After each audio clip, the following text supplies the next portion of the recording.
Hello students. आज का जो लेक्चर हम सब डिस्कस करने जा रहे हैं that is extremely important topic. That's very very extremely important topic, जिसमें हम वेक्टर प्रोडक्ट के बारे में डिस्कस करेंगे। और वेक्टर प्रोडक्ट में स्पेशली दो तरीके के प्रोडक्ट आते हैं, जिसका नाम होता है dot product and cross product. Dot product से जो भी फिजिकल क्वांटिटी निकल के आएगी बेसिकली वो स्केलर क्वांटिटी निकल के आती है। क्रॉस प्रोडक्ट से जो भी फिजिकल क्वांटिटी निकल के आएगी दोस्त, वो हमेशा वेक्टर क्वांटिटी निकल के आती है। इसलिए चीजों को बहुत अच्छे से समझना और उसे यूज करना बड़ा इंपॉर्टेंट है। मैं इस वीडियो में आगे बढ़ने से पहले ये आप सबसे रिक्वेस्ट करूंगा, it's my humble request to all of you, अगर आप ये वीडियो पहले देख रहे हैं और आपने स्टार्टिंग के पार्ट 1 और पार्ट 2 नहीं देखे हैं, तो शायद ये वीडियो आपके लिए इतना वैल्यूएबल नहीं हो पाएगा। आप प्लीज पार्ट 1 और पार्ट 2 के वीडियो देखकर तब ही आगे बढ़ें। लास्ट वीडियो में जिसमें हम सम ऑफ द वेक्टर्स पढ़ रहे थे, उसमें हमने एक इम्पॉर्टेंट बात पढ़ा था और लास्ट में वहीं पर हमने कंक्लूड भी करा था। Last part was component method.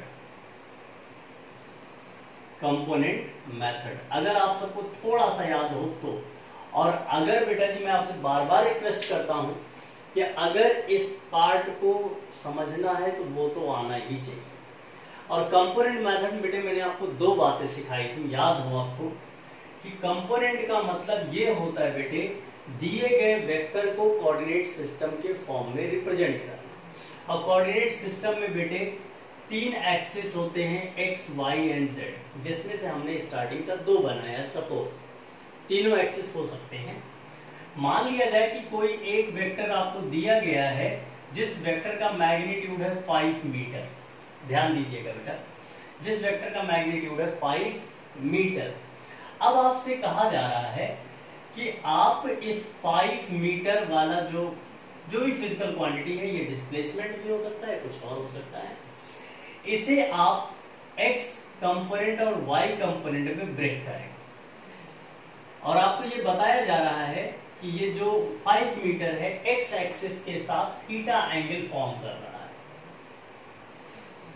Last class में क्या देखा था बेटा हमने कि अगर इसका हम कंपोनेंट लेंगे तो ये वैल्यू आ जाएगा बेटा 5 cos थीटा, और इसके सामने आ जाएगा 5 sin थीटा, या जिसको इस जो वैल्यू ये होगी ऑब्वियसली वही वैल्यू ये होती है।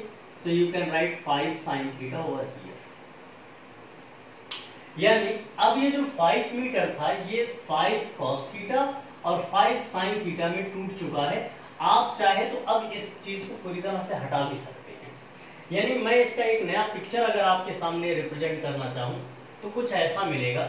ये डिस्टेंस यानी यहां से यहां तक का दिस डिस्टेंस, ये था आपके पास बेटे 5 cos थीटा, और ये जो डिस्टेंस आपके सामने ऊपर की तरफ दिखा है यहां से यहां तक, ये डिस्टेंस आपके सामने आ गया 5 sin थीटा।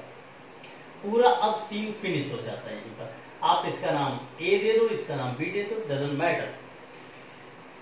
अब ये जो 5 था, ये 5 इन 2 पार्ट में डिवाइड हो गया, कन्वर्ट हो गया। आप कहते हो नहीं यार मुझे दोबारा वही 5 चाहिए। अगर आप इसका कोऑर्डिनेट भी ढूंढने जाओ बेटा तो आप इसका कोऑर्डिनेट क्या पाओगे? आप जरा सोच के आंसर दो। सबसे पहले हम x एक्सिस को लिखते हैं, तो कोऑर्डिनेट बन जाएगा बेटा 5 cos थीटा, 5 sin थीटा। भाई यही तो होगा, ये इसके कोऑर्डिनेट्स बन जाते हैं। देखो इसी से ये बना, इसी से ये बना, और इसी चीज से फिर फाइनली ये बन गया। आप कहते हो नहीं भाई ऐसा जो मेरा पुराना वाला था वैल्यू वही मुझे वापस दे दो। वहां से उसे वापस लाएं कैसे? वापस लाने का फिर वही सेम तरीका बेटे, इन दोनों को ज्वाइन करा दो। मान लीजिए जो वैल्यू है वो x है, निकालते हैं इसकी वैल्यू। अब आपके सामने बेटे ध्यान देना, तो ये राइट एंगल ट्राइंगल का फॉर्मेशन हो रहा है। राइट एंगल ट्राइंगल का मतलब क्या हुआ कि एक्स स्क्वायर यानी हाइपोटेनस का स्क्वायर क्या होगा, बेस का स्क्वायर प्लस परपेंडिकुलर का square, that is 5 sin theta का होल स्क्वायर। आपको पता है ये बन जाएगा 25 cos स्क्वायर थीटा ये बन जाएगा बेटा 25 sine square theta, 25 will be outside, cos square theta plus sine square theta is 1, so x square is equal to 25, hence x is equal to once again 5।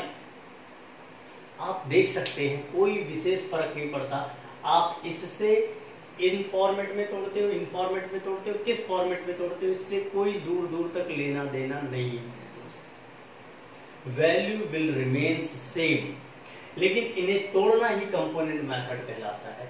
So question उठता है फिर आप तोड़ते ही क्यों सर? भाई अगर हमारा काम नॉर्मली चल सकता था तोड़ा क्यों जाए? वेक्टर को जोड़ने के जो तरीके हमने सीखे हैं उन तरीकों में दो तरीके अहम हैं।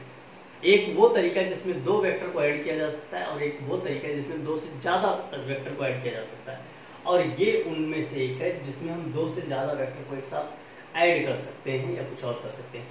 फिलहाल कंपोनेंट की खासियत इतनी है कि आप चाहे जो करना चाहो इसमें बड़े इजीली कर सकते हैं। तो चलिए इस चीज कॉन्सेप्ट को आगे बढ़ाते हुए हम बढ़ते हैं और आज के टॉपिक को यहां से स्टार्ट करने जा रहे हैं। हेडिंग डालिएगा product of two vectors, product of two vectors, product of two vectors. इसमें ध्यान देना हमने डिस्कस किया कि इसमें दो तरीके के वेक्टर्स हमें पढ़ने हैं। पहला है स्केलर प्रोडक्ट, और स्केलर प्रोडक्ट को दूसरा नाम देते हैं बेटा डॉट प्रोडक्ट।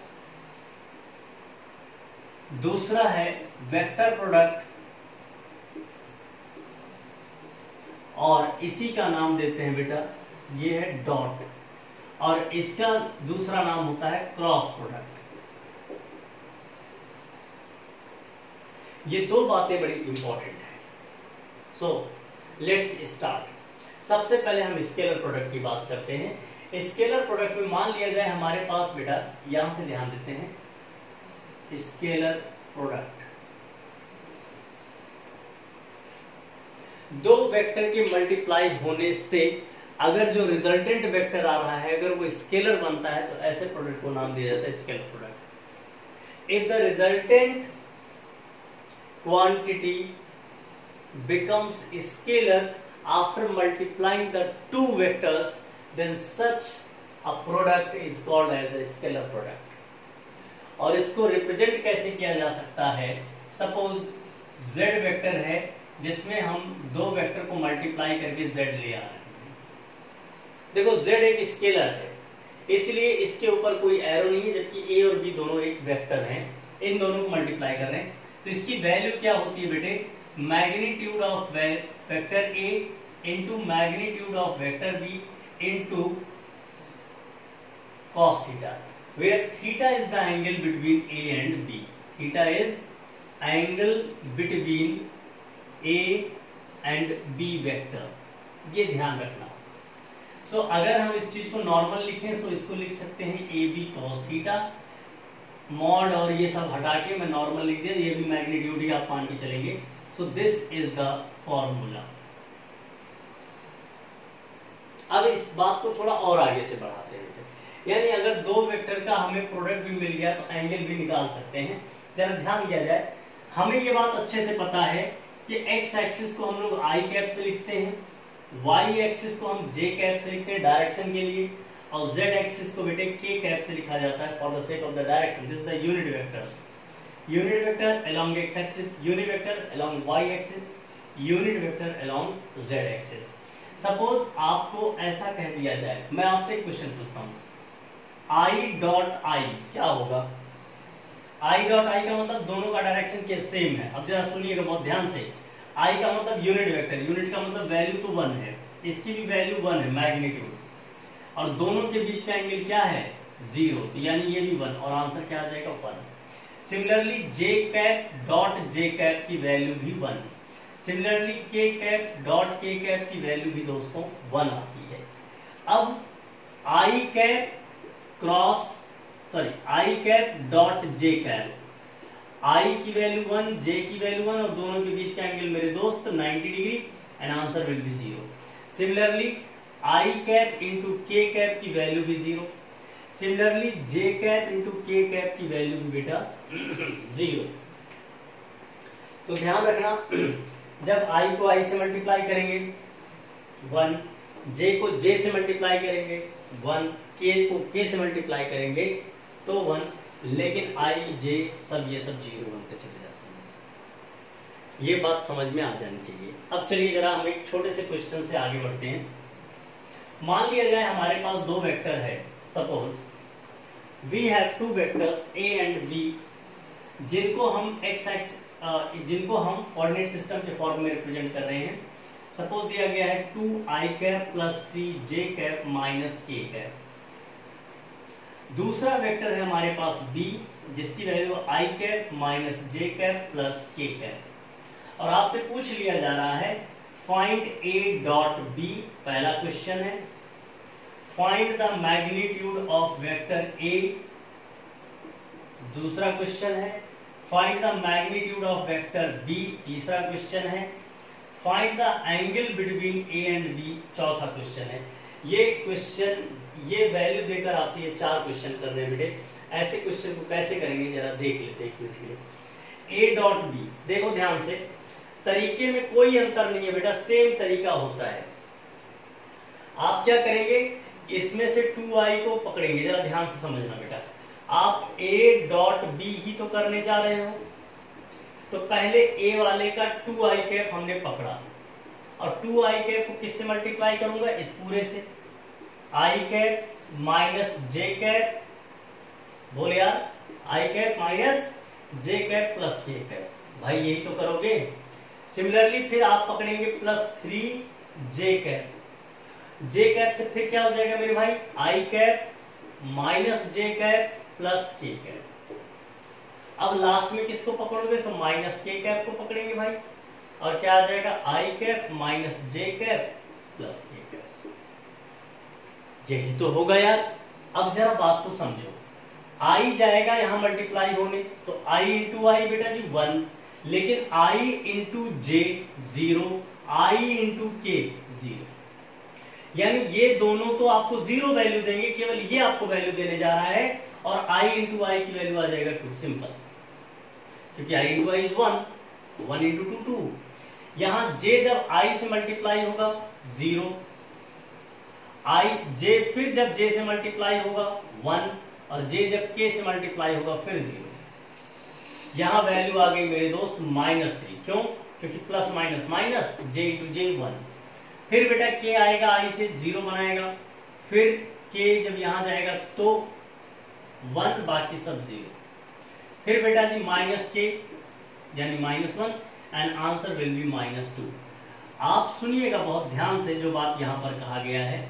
इतनी कहानी गढ़ने से लाख गुना अच्छा था कि आप सिचुएशन को समझ के केवल ये आंसर देते। जरा देखेंगे, आपको a डॉट b ही तो चाहिए भाई। आप क्या करें, जब i को i से मल्टीप्लाई किया तो ही तो वैल्यू मिलेगा, इन दोनों में तो 0 आएगा, इसलिए i को i से।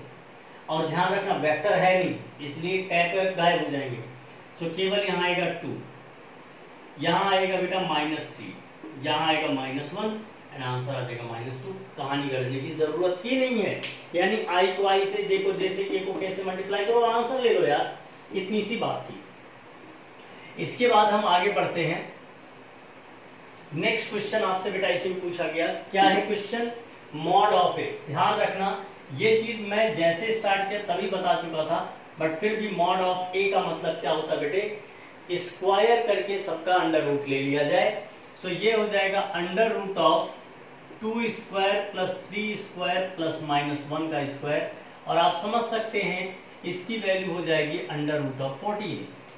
सिमिलरली मॉड ऑफ बी की वैल्यू मेरे भाई 1 का स्क्वायर प्लस -1 का स्क्वायर प्लस 1 का square, and answer will be under root of 3। ध्यान से देखना मेरे भाई साहब। अब बात किया गया एंगल बिटवीन द वेक्टर, तो एंगल निकालने के लिए भाई साहब ये कहानी हमारे पास पहले से अवेलेबल है। तुम भाई a डॉट b निकाल चुके हो, यानी z तुम निकाल चुके, a तुम निकाल चुके, यहाँ b तुम निकाल चुके, यहाँ थीटा ही तो निकालना है। So cos theta is equal to z upon a into b। z की वैल्यू मतलब a डॉट b की वैल्यू -2, ये है z एक्चुअली,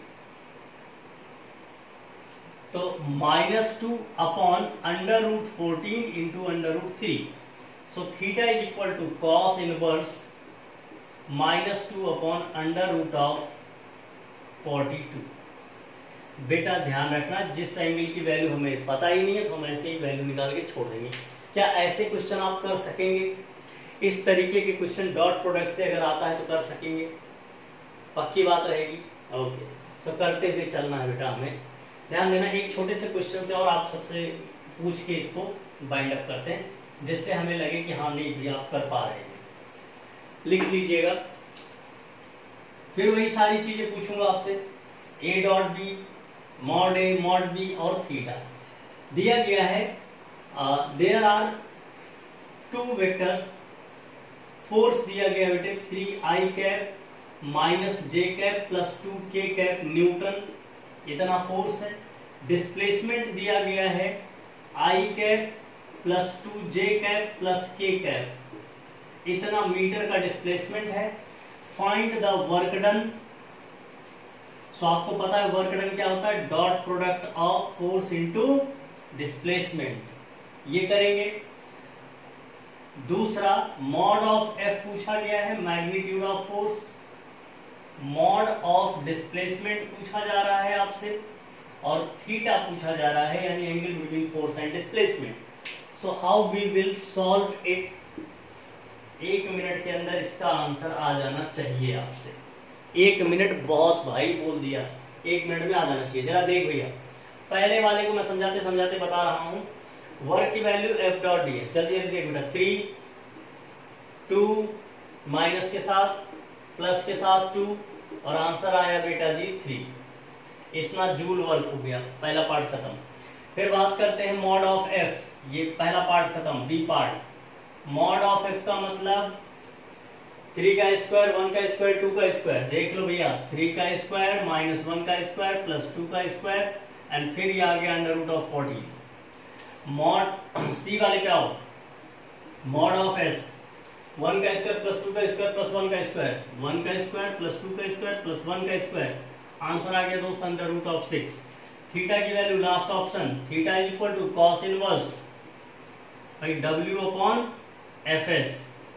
सो कॉस इनवर्स W की वैल्यू बोल यार, W की वैल्यू 3, F की वैल्यू √14, S की value √6. This is your answer. ध्यान रखते जाएंगे. ये न्यूटन है भैया, ये मीटर है. थीटा का कोई यूनिट होता नहीं, ये तो आपने पढ़ा ही है. तो ये डॉट प्रोडक्ट से रिलेटेड बातें यहां तक हैं. अच्छा, मैं आप सबसे कह देता कि अगर किसी ऑब्जेक्ट पर 20 न्यूटन का फोर्स लगा हुआ है और वो 10 मीटर डिस्प्लेस हो गया, और दोनों के बीच का एंगल, डिस्प्लेसमेंट एंड फोर्स के बीच का जो एंगल है that is 60 degree, then find the work done. Then what will be the answer? ऐसी कंडीशन में मैं इसको उठाता हूं, यहां लगाता हूं. Work is equal to F into S into cos theta. Why भैया? डॉट प्रोडक्ट है तो कॉस थीटा. एफ की वैल्यू 20, इसकी वैल्यू 10, cos 60 का मतलब 1/2, ऐसा 100 डिग्री. ये बहुत ही आसान है. तो क्रॉस प्रोडक्ट से रिलेटेड बातें फिनिश. आप कौन सी कहां पर इस क्रॉस प्रोडक्ट को यूज करोगे?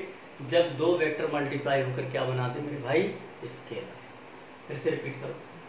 जब 2 वेक्टर मल्टीप्लाई होकर क्या बना दें? स्केलर. तो हम लगा लेंगे स्केलर प्रोडक्ट या डॉट प्रोडक्ट. भाई साहब पढ़ लेंगे तो समझ में आ जाएगा. इट्स वेरी इजी, करना ही पड़ेगा. There is no option. ठीक है, तो चलो बहुत बढ़िया. और ध्यान रखना, इसका आगे चलकर हम लोग काफी यूज करेंगे जब वर्क और एनर्जी पढ़ रहे होंगे. तो तब तक के लिए फिर हम अगली क्लास में अब स्टार्ट करेंगे वेक्टर प्रोडक्ट. और वेक्टर प्रोडक्ट के बाद भाई साहब वेक्टर से मिलेगा छुटकारा, और हम एंटर करेंगे कैलकुलस के अंदर, जो कि मैथ्स में पढ़ना चाहिए था. बट ठीक है, कोई बात नहीं. हम फिजिक्स वालों को भी थोड़ा बहुत मैथ्स पढ़ाना पड़ रहा है, तो ठीक है, एंजॉय. ठीक है, okay, thank you so much. Have fun, enjoy जरूर करो, लेकिन पढ़ते पढ़ते और जीवन में आगे बढ़ते बढ़ते. Thank you so much. Okay.